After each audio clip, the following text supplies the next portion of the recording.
बिस्मिल्लाहिर्रहमानिर्रहीम। आज से हम नया टॉपिक स्टार्ट कर रहे हैं, सीक्वेंसेस एंड सीरीज़, और ये 6 यूनिट में शामिल है।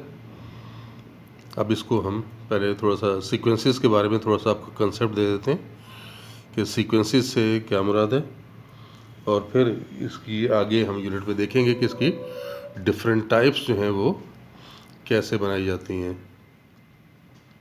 अगर हम इसको डिफ़ाइन करना चाहें तो देखें, इस तरह से डिफ़ाइन कर सकेंगे, a sequence is a function. और ये कैसा फंक्शन है? whose domain is the set of real number, set of natural number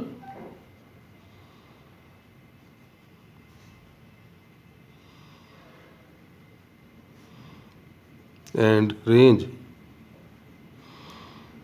is real or complex number.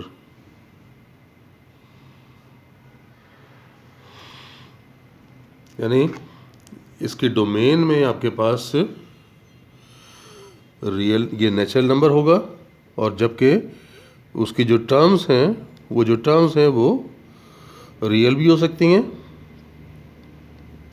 और कॉम्प्लेक्स भी हो सकती हैं। तो यहाँ पर आप देखें कि ये इससे क्या मुराद ली जाएगी। मिसाल तौर पे आप अगर एक एग्जांपल ले लेते हैं, अगर हमारे पास एक सेट दिया हुआ है, ये एक टर्म है उसकी सीक्वेंस की, ये दूसरी टर्म है, ये तीसरी टर्म है, इस तरह से ये उसकी nth टर्म है, एंड सो ऑन। ये उसकी टर्म्स हैं उस सीक्वेंस की, और ये जो टर्म्स हैं ये क्या करेंगे, ये इट्स अ रेंज के इनपुट में आपके पास क्या होगा, एक नेचुरल नंबर होगा, जबकि आउटपुट में आपके पास उस फंक्शन को अप्लाई करने के बाद आपके पास जो ये सीक्वेंस की जो टर्म्स आएंगी वो रियल होंगी या कॉम्प्लेक्स होंगी। आप इसको इस तरह से भी डिनोट करते हैं,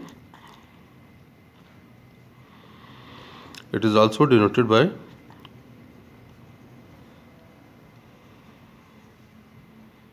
ये an। ये ब्रेसेस में अगर लिखा जाए तो ये सीक्वेंस की रिप्रेजेंटेशन कहलाती है, और ये रिप्रेजेंटेशन जो है वो हम पूरे चैप्टर में देखेंगे, लेकिन हमें ज़्यादातर वास्ता पड़ेगा an के साथ कि उस सीक्वेंस की nth term an is the nth term of sequence।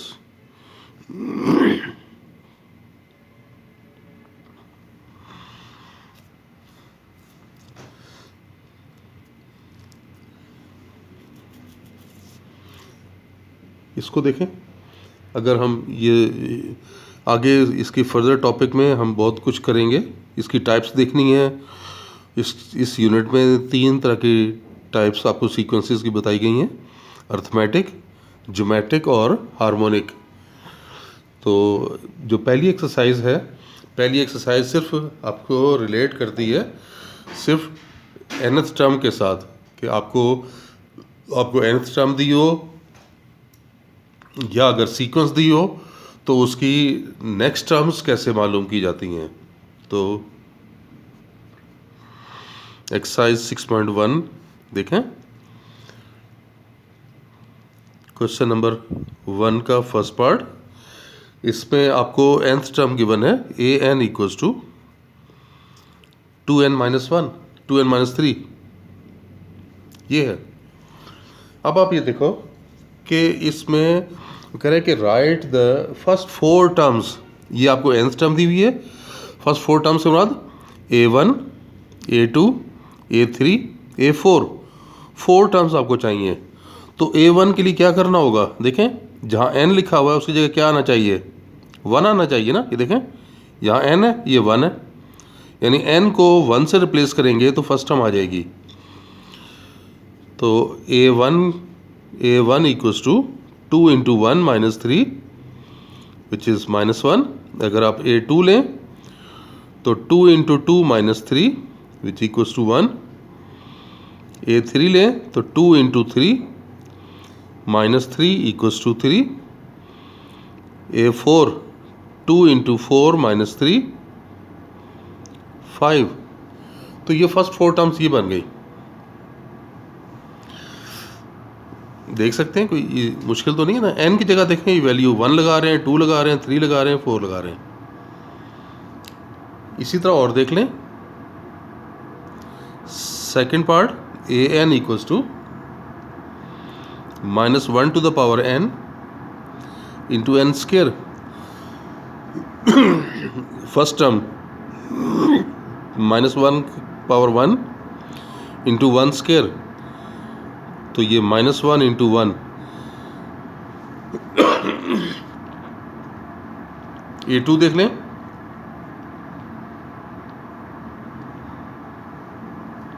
अब n की जगह देखें 2 पुट कर रहे हैं, इस n की जगह ये 2 पुट कर रहे हैं। -1 का स्क्वायर तो 1 हो जाएगा, 2 का स्क्वायर 4। थर्ड टर्म देख लें, n की जगह 3 पुट कर रहे हैं।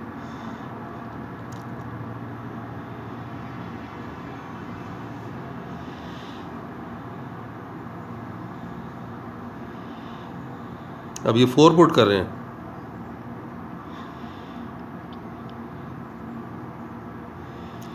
तो ये 4 टर्म्स ये आ गई। बस यही पैटर्न फॉलो करते चले जाएंगे n की वैल्यू पुट करने के लिए। चलिए आपको एक पार्ट ये करवा रहा हूँ। 7th पार्ट देखें। 7th पार्ट में an minus 1 this equals to n plus 2 where a1 is 2। इसमें आप देखें फर्स्ट टर्म आपको गिवन है, यहाँ पे आप n को अगर आप 2 पुट करें तो कितना आता है, ये n को 2 पुट कर रहे हैं। ये देखें जहाँ जहाँ n लिखा हुआ था उसकी जगह 2 आ गया। ये देखें ये कितना बना, A2 minus A1 equals to 4, और A1 तो 2 के इक्वल है, तो ये A2 माइनस 2 इक्वल्स टू 4। तो A2 कितना आया, 2 उधर लेके जाएंगे 6 हो गया। अब देखें अगर हम n की जगह 3 पुट कर दें, A3, ये देख लें n की जगह 3, इस n की जगह 3, इस n की जगह 3, इस n की जगह भी 3 पुट किया। आप ज़रा चेक करें यहाँ से आपके पास क्या आ गया, A3 minus A2 equals to 5, और A2 तो आपको निकाला हुआ है, ये देखें 6 है, तो माइनस इसकी जगह 6 लिख लेंगे और ये राइट साइड पे ले गए, तो A3 की वैल्यू आ गई 11। अब आप रिप्लेस करें 4 के साथ, A4 माइनस 1, 4 प्लस 2, तो ये बन गया A4 minus A3 equals to 6, और A3 आपने फाइंड किया हुआ है, ये देखें 11 पुट करें, तो A4 माइनस 11 इक्वल्स टू 6, तो A4 आ गया 17। तो 4 टर्म्स कंप्लीट हो गई। देखें A1, A2, A3, A4। इस तरीके से आप इसकी डिफरेंट वैल्यूज़ फाइंड कर सकेंगे। क्लियर हो गई ये बात। अब आ जाते हैं क्वेश्चन नंबर 2 की तरफ। क्वेश्चन नंबर 2 में आपको सीक्वेंस गिवन है और आपने इंडिकेटेड टर्म फाइंड करनी है कि जो टर्म कहा गया है वो मालूम करनी है। ये देखें पहला पार्ट 2, 6, 11, 17, ये तो आप देख सकते हैं कि आपको यहां पर क्या कहा गया है कि आपको A7 के बारे में पूछा गया है कि बताएं A7 क्या होगी। A7 की पैटर्न जनरेट करना पड़ेगा ना। देख लें फर्स्ट टर्म क्या है इसकी। फर्स्ट टर्म देख रहे हैं ना, पहली टर्म क्या है 2। सेकेंड टर्म जरा देखें, ये 6 है। 6 को जरा गौर करें तो ये इस तरह 6 बनी है। थर्ड टर्म क्या आ रही है 11, और 11 को अगर आप गौर करें तो ये कैसे बन रही है 6 + 5। ये देख लें। इसी तरह अगर हम देखें A4 को लें तो ये कैसे बन रही है 11 + 6 से। ये देखें, तो एक पैटर्न समझ आ रहा है। यानी यहां पे आपने पहले वाली टर्म में 4 ऐड किया, 6 आ गया। फिर 6 में 5 ऐड किया, 11 आ गया। 11 में 6 ऐड किया, 17 आ गया। अब 17 में 7 ऐड करेंगे तो नेक्स्ट टर्म आएगी। तो A5 देखें, 17 + 7 24 हो गया। उसके बाद A6 देखें, 24 में फिर आप 8 ऐड करेंगे तो ये 32 हो गया। और A7 32 में 9 ऐड करेंगे तो ये 41, यानी ये बना 41। तो 7th टर्म चाहिए थी आपको जो कि 41 होगी। इसी तरह आप देखें अगर हम सेकंड ले लें 1, 3, 12, 60 एंड सो ऑन, और वो कह रहा है कि इसकी A6 फाइंड करें। तो 6 टर्म देखें कैसे निकल सकेगी। इसकी फर्स्ट टर्म देख लें, फर्स्ट टर्म 1 है। सेकंड टर्म अगर आप देखें तो 1 × 3 करने से ये देखें 3 आ रहा है। उसके बाद थर्ड टर्म देखें 3 × 4 करने से कितना आ रहा है 12 आ रहा है। A4 देखें 12 × 5 करने से 60 आ रहा है। ये देख लें, ये 1, ये 3 हो गया, ये 12 हो गया, ये 60। यानी आप एक एक नंबर इंक्रीज करते जा रहे हैं। पिछली टर्म को नेक्स्ट नंबर के साथ मल्टीप्लाई करके रिजल्ट बन रहा है। तो A5 आप निकाल सकते हैं। ये 60 को 5 था तो अब 6 से मल्टीप्लाई करेंगे तो ये 360 हो गया। और इसी तरह से नेक्स्ट के लिए A6 चाहिए आपको, तो 360 को 6 के बाद 7 से मल्टीप्लाई करेंगे 0, 2, 5, 2, 0। तो ये आपके पास नेक्स्ट टर्म बन गई। मजीद देखें third part 1, 3/2, 5/4, 7/8 and so on. इसकी भी आपको 7th टर्म फाइंड करने के लिए कह रहा है।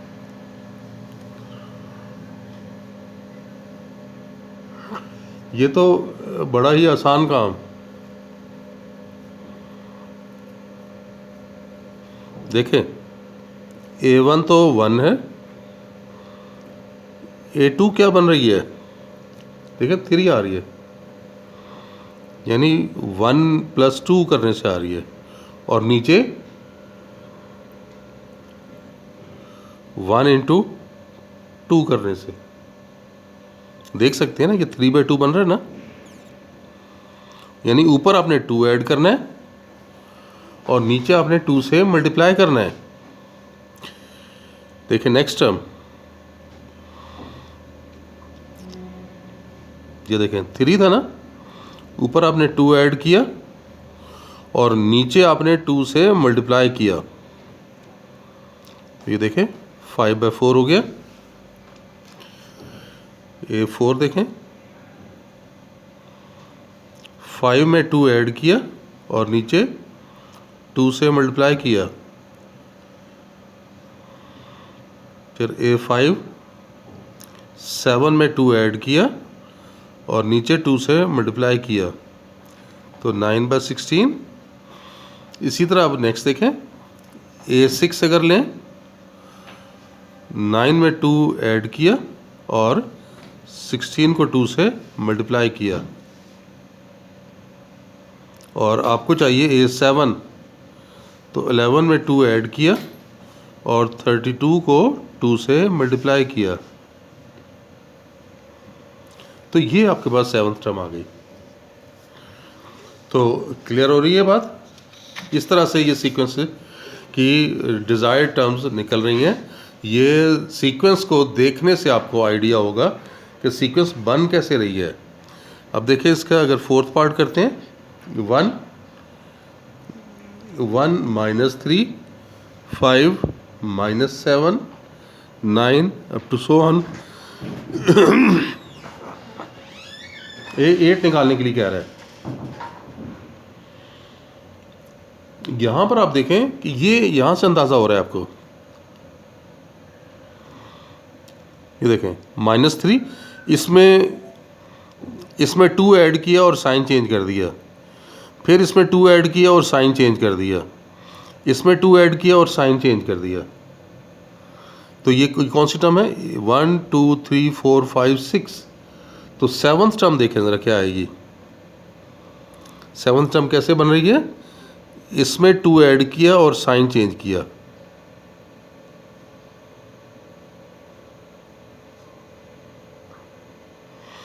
A8 ये साइन चेंज किया और इसमें 2 ऐड किया,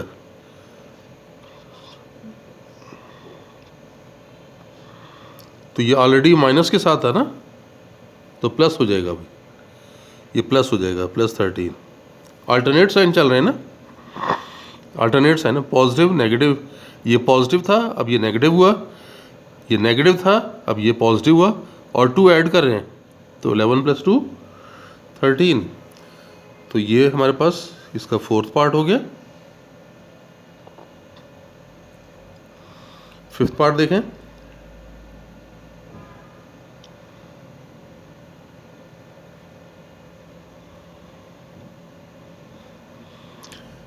ये भी ऑलमोस्ट वैसा ही क्वेश्चन है। ये भी क्या है? Alternate sign. इसको देखें, ये 2 ऐड हो रहे हैं ना, और साइन भी चेंज हो रहे हैं। 1 2 3 4 5 6, 6 के बाद 7, A7 यहाँ पर लें, तो ये कितना आ रहा है?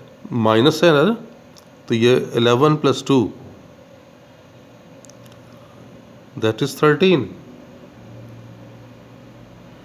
और इसी तरह अगर नेक्स्ट टर्म देखें, 8th टर्म, तो अब ये पॉजिटिव टर्म है, तो अब ये नेगेटिव होगी। 13 + 2 -15, तो A8 चाहिए था, जो कि -15 के इक्वल बनेगा।